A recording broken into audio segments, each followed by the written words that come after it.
And sounded so good. Look, I have a ton of questions, but I'm going to throw it over to the audience. This is your chance. Here's the man who knows more about Final Destination than anyone else. So any burning questions you want to ask, now's the time. Oh, we're going to start here and then we'll go there. Hello, thank you for being here. My name is Jairus. I am a fellow alumni from your alma mater, Berea College, and Berea is like, it was kind of like rooted in a lot of like tragic things. I used to see ghosts on campus like all the time. Yeah. Crazy stuff would happen. Was there any inspiration or anything like that that inspired Final Destination that was kind of like based on your experience there? Not exactly, but I'm so glad you were very good talk after. Yeah, well, but Kentucky is very important to both this movie and the sequel because I was flying home to Kentucky with my family and read an article on a plane about a woman who was on vacation in Hawaii, and her mother called her and said, "Don't take the flight you're on tomorrow. I have a bad feeling about it." So she switched flights, and the plane that she was on crashed. So I was on a plane, and I was like, "Oh, that's an interesting idea." And I kind of thought it away because that's what happens. You follow the way into kind of find a story to tell them.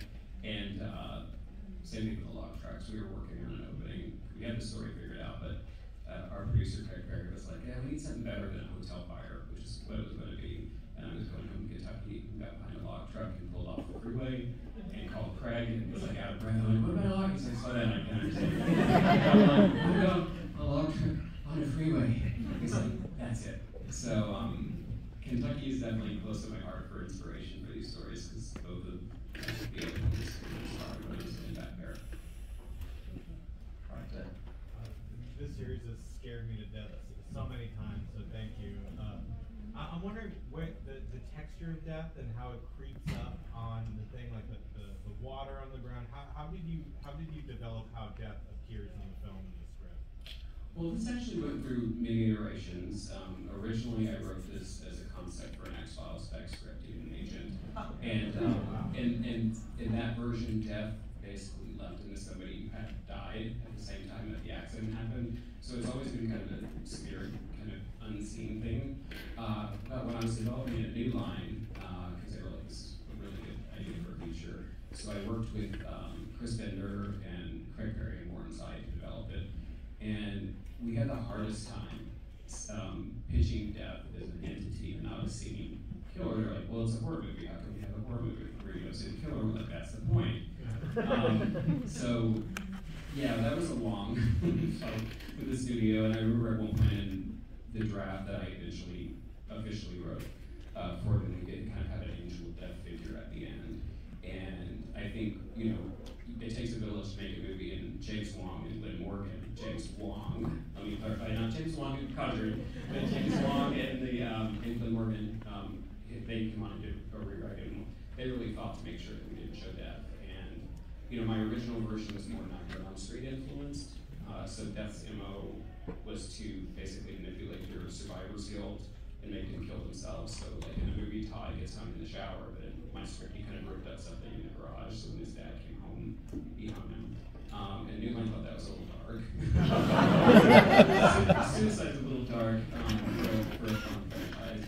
So Lynn and James actually kind of threw a Goldberg thing, which I love because I think my original version would have been still a great like Nightmare on the Street kind of horror fans only kind of thing. I just said only fans. But I think that this opened it up in a way to a wider audience that I think is really smart and kind of really helped elevate it. So, but it was really a fun, like that's why it's so hard. They say to sell something original in Hollywood. It really is because they really wanted us to see death, and I'm really glad that we didn't show it because I didn't want it to be limited to like one culture or one religious belief or anything like that. I wanted it to be kind of something that everybody could watch the movie and relate to. Just piggyback off that, was Tony Todd's character in your original iteration of the came later? Tony Todd's character was a character who had experienced what Alex experienced in my original iteration. So he was a creepy guy that was lurking around. They thought maybe he was the killer. Not that Tony Todd's creepy. But he was somebody who had experienced what happened. So he was kind of still the kind of conduit of information, but I like them going with the vague, mortician. And I was so excited when they told me that they were going to get Tony Todd in it. They were like, "What do you think of Tony Todd?" I'm like, "It's fucking." There are 8 kids in here, right? I'm like, "It's fucking Candyman." It's of course. And so he's just an amazing actor. I love our whole cast. We got really lucky. I think Devin does an amazing job. I wanted to kind of subvert the genre with the final guy, and I think Devin has to carry so many emotions in this movie, and he does it like beautifully. So that was a long answer to your short question. Well, we go there and then we go to the one out back. So my question is more like, I guess, release kind of related, but so a lot of the like major franchises have like these really awesome box sets by like Aero, Screen Factory, everything. Where's Final Destination? Because I want one. Yes, so I forget New Line's number to call them. Yeah, they handle all of that stuff. No, again, it's been 13 years since we've had a sequel, so I'm really excited about the new one. And I'm going to embarrass the director, Andy Stein's out there.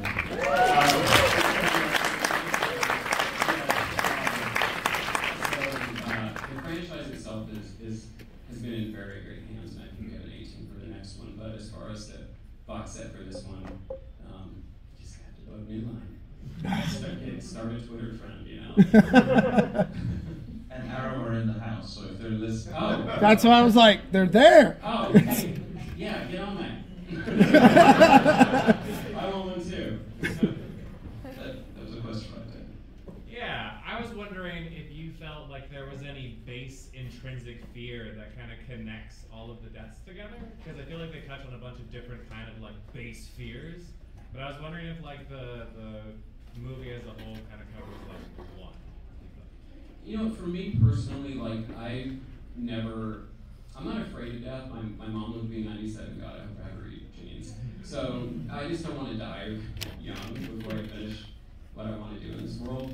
But I know that death is kind of universal, and kind of the not knowing that's going to happen, I think is one of the keys to kind of this movie's success, because part of the death scenes themselves are so much fun, but it's really the kind of stuff leading up to it where like that's kind of all around us. And I think it does make you think about stuff like that. Like I have to be a little, sometimes I'm a little mindful of like, oh, if I shouldn't walk under that ladder, but if I did and I died, it would be great for the franchise. I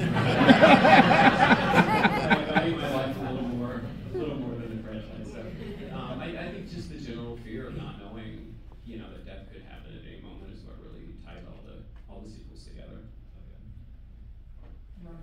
This is a perfect segue to that. Can you talk about the inspiration that you had for each of these death scenes, which are so memorable, especially the bus one? Yeah. Which, was that ever done before? Because I see it a lot now after. I haven't seen it before after. I haven't seen it before. In my original version, it was a subway train that splattered the character, so it's a little different. But I love what they did with that because it's such a shock. And I remember one night I was watching Final Destination, and there was an episode of Supernatural, and there was another show on right after, and they both had bus smacks, and I was like, good job.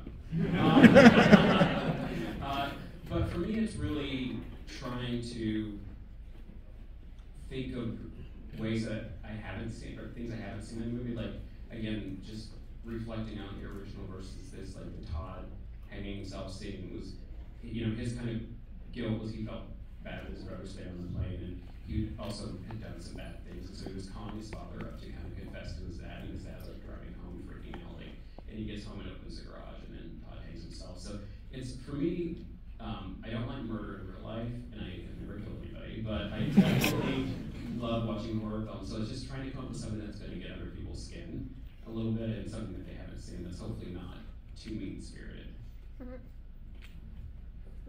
Oh, I see many hands. Let's go there. I always recall the original DVD for this movie had great extras about the test screening process and the ending changing. And I'm curious, what was your original ending, given that I know they filmed a totally different one? and then we have this one. Yeah, there were several. Like my original scripted ending was along the same lines of what they had in the unreleased version, where Alex and Clear had sex on the beach, very romantically, and she got pregnant, so that's why Death couldn't get her at the end. And so we cut to 6 months later, and she gives birth to the baby, and then the camera kind of roars into the living room, and you're like, oh crap, I got her. The version that was filmed, that wasn't released, was a very, emotionally kind of sweet ending. Alex unfortunately died, but then she had a baby, and his spirit lived on through the child.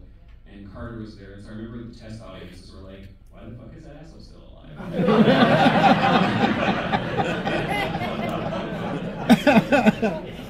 And you also, with a horror film, you want the audience to leave on a rush. Like, that's the thing. And so we did test screen it. They decided to reshoot it. It was very expensive, but I'm so glad that Bob's put the money in to do it. And it was also one of the first films where because of the busting accident, they recorded the test audience reactions. So we put that in the trailer. So we were one of the first films to I was working at I sold this in '97. It came out in 2000. I was still working at New Line in 2001 when I sold the story for the second one, and they were fine. Like, we love you, Jeffrey, but you're a big boy writer now, so you must leave the New Line nest and go out and work.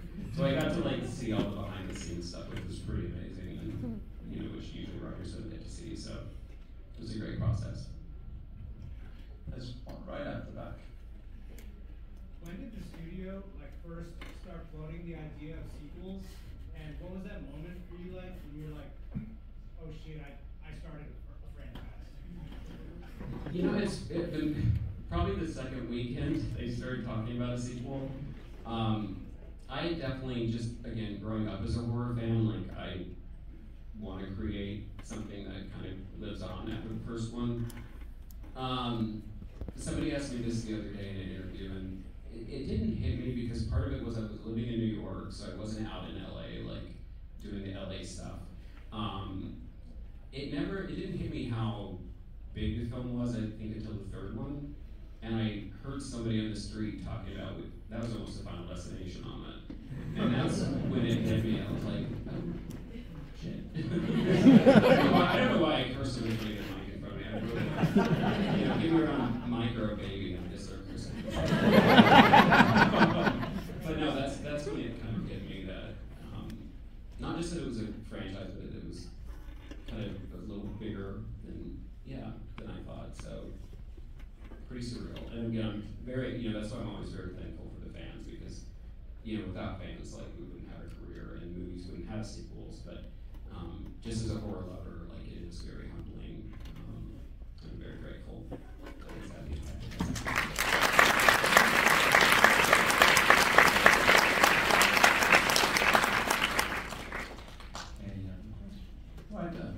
So, watched it for the last 20 years. Every time I watch Final Destination, there's always something little that I pull away from it, something I didn't see the last time.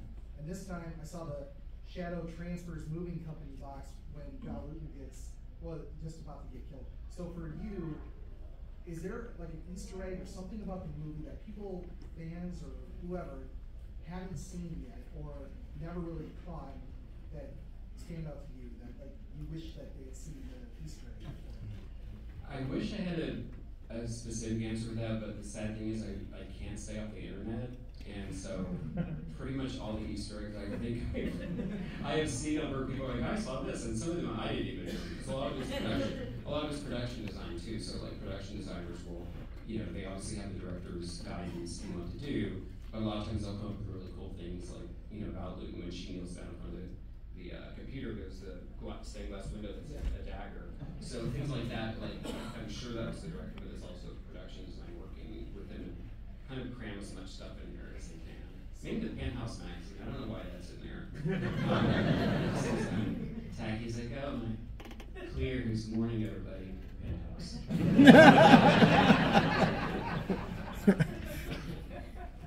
Right. I had a question. Do you have your personal favorite horror film? Nightmare on the Street. Mm. Yeah. It's not so quick because every time somebody asks me, I'm just like, it's just Nightmare on Street. But that movie was, aside from Phantasm really, but it was the first one that was more really just like fantasy horror. And aside from having great direction, great writing, it had such a strong, Freddy Krueger is an amazing villain. And, you know, Heather Langenkamp played Nancy, who was, in my opinion, like the strongest final villain. Someone who actively, from the beginning, started investigating. So that movie made me fall in love with the genre. It, you know, took for me like, well, this is cool, and you know, I'm watching because my mom's like, how can you watch that gross stuff? I'm like, really cool, kid. To seeing what you can do with the genre and studying Wes Craven. So that movie is personally my favorite, and it's very comic that, you know, New Line is the place that made my film, and also we had two of the, you know, writers, directors of some of my favorite X-Files episodes come on directed. Like, it's just a whole full circle kind of thing with this franchise. So it's just, I just sit back and enjoy the ride. Did you ever suggest to Neil Lang about writing in Nightmare on Elm Street? Seeing as you would, yeah, you know what, it's yeah, I mean, me and probably 25 other of the top writers at the time, I did not maybe include myself in that conversation. But pretty much everybody in Hollywood had pitched. Back, I was there for the Freddy versus Jason days, and I had a pitch that I was really happy with. And the funny thing is, I remember that the people who got the job, because where I worked was right outside the Congress room, the guys who got the job, they come in, you know, hot off of a news spec that was going around. They were like, oh, well, do you want to write Freddy versus Jason? They were like, sure. I was like, that was easy. Like, we've had so many people write scripts and come in, so it's one of those things. I mean, they're going to make remakes, and so I had to not have any kind of horror snottiness about that, because it's just a business decision at the end of the day if they're going to remake something.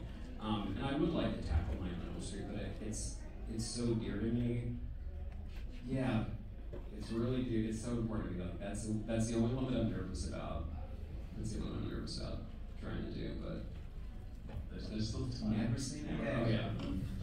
I think we got time for one or two more. Oh, someone's pointing at someone else. Who? Somebody. Oh, that's very kind of you. That's right. I've never seen such a helpful person. Thank you. She's had her hand up first every time. Oh, amazing. There you go. Hi, Jeffrey Reddick. I think we've only met over Zoom before.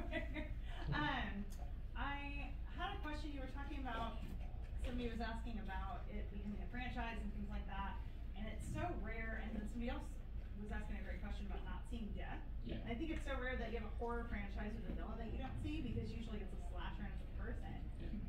And so I was just wondering, as you keep writing or as the franchise goes, or what is it like marrying, okay, this is what I want to do creatively and this is what's marketable? I try to write without thinking about market, but that's the only bad thing about working at a studio from like 19 to 30 is like you can't help but think a little bit about business. But I try not to let that, you know, I think when I write stories, I worry about it's kind of a universal theme. I try to come up with like something that's just universal. So my movie Tamara was about holding, and you know, my movie Don't Look Back was about people not helping someone in need. So I think if you find those universal themes, you don't have to worry about marketability. I will say I'm a little frustrated when I hang out with Don Mancini. He's like showing me his Chucky dolls. I'm like, I wish I had a destination. Maybe I'll just get an empty box. That's inside of it. And like, I do want a toy. I do want a toy. That's the only regret I have about a physical villain.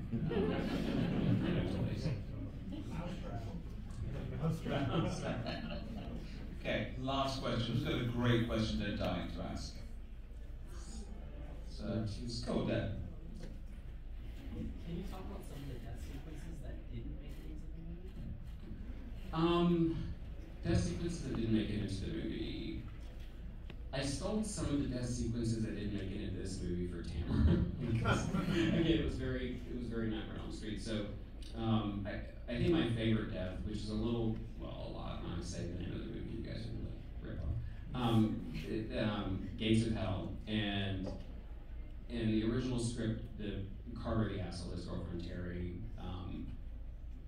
we find out that she's bulimic because he's such an asshole and she's trying to stay beautiful. And what makes him throw himself in front of a subway car is she shows up after she dies in kind of this Nightmare on Elm Street kind of way and starts literally puking her insides out till she's like a husk. Because she's like, do you realize what I've done to make myself beautiful for you? And then he throws himself in front of a subway car. So I think that's my favorite.